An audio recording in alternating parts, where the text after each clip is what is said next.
Alright guys, so today we're working with a 2013 Kia Optima. Claim was that the battery is dead. So today I'm going to be teaching you guys how to deal with a possible dead battery. First things first, we got to try out to make sure the battery really is dead.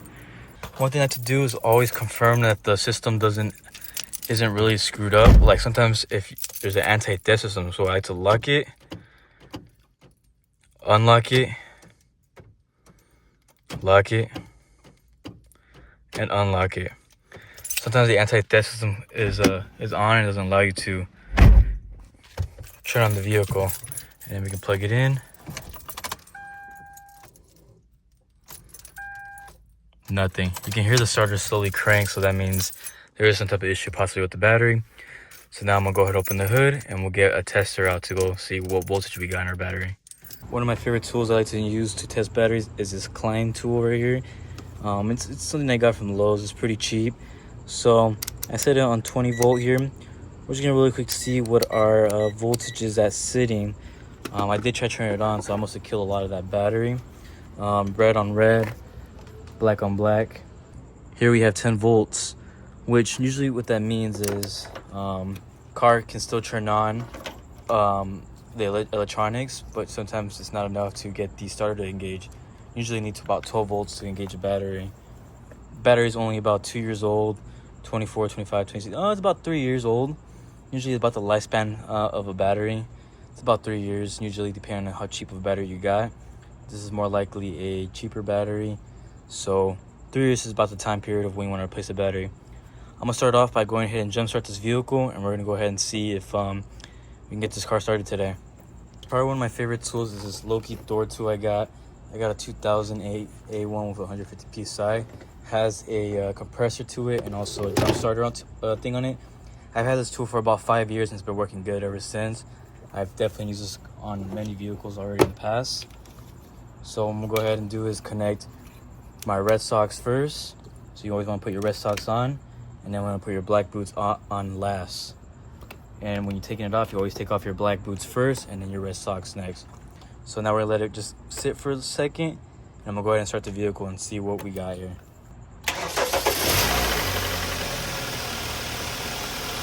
Alright guys, it looks like we were battery started here.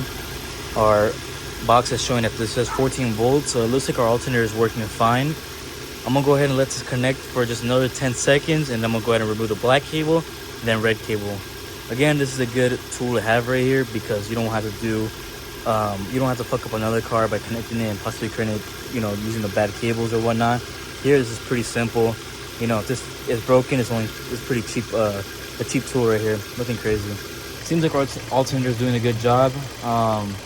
There's one last thing we want to do before we want to call this good.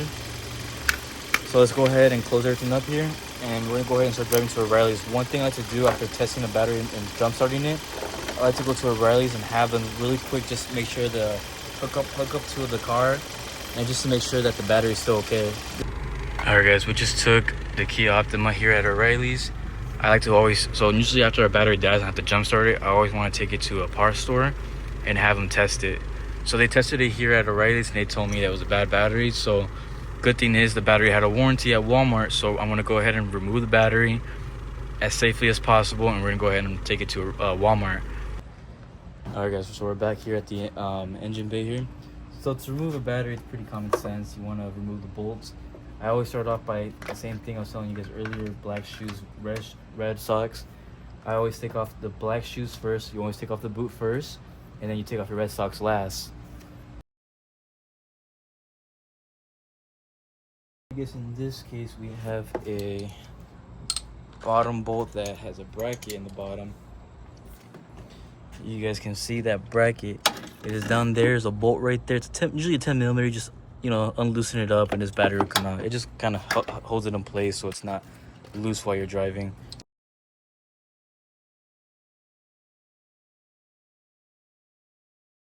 Alright guys, so in our case here we have a 3-year warranty on this battery. You can usually find it stamped on the battery. So here in this Walmart battery, it says right here 3-year warranty, and it's usually a sticker onto the top of the battery. Right here it says 10/2023.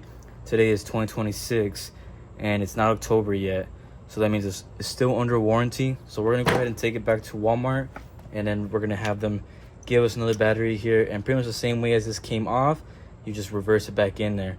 It's a pretty simple process, and that's pretty much how you figure out or how to deal with a situation of a vehicle that doesn't start anymore or has needed a jump start in the past and you can't figure out how to diagnose it or don't really know what to do after doing that. This is usually what you do step by step. Check voltage, make sure the car can still turn on. Then I usually always have to take it to O'Reilly's to have them test the battery, either buy the battery at O'Reilly's, check to see if you have a warranty in your battery, and then just deal with it from there.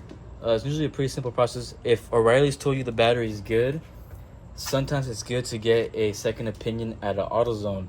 Sometimes O'Reilly's can tell you the battery is good and the battery is not good, and you can go to AutoZone, they tell you if it's good or bad as well. If all places tell you it's good, you'll more likely have a parasite bleed coming from electrical system, which is like leaving a light on, or there's a short somewhere that's constantly taking battery from your or constantly taking voltage out of your battery while it's in sleep mode. You do want a mechanic to diagnose that. Electrical issues are not something DIY people want to deal with unless you're somebody that's skilled in electrical systems. I mean, you probably could handle it, but it's a little bit hard and you don't want to screw things up like an ECU and whatnot. So other than that, it's pretty much simple stuff here, and we'll see you in the next video.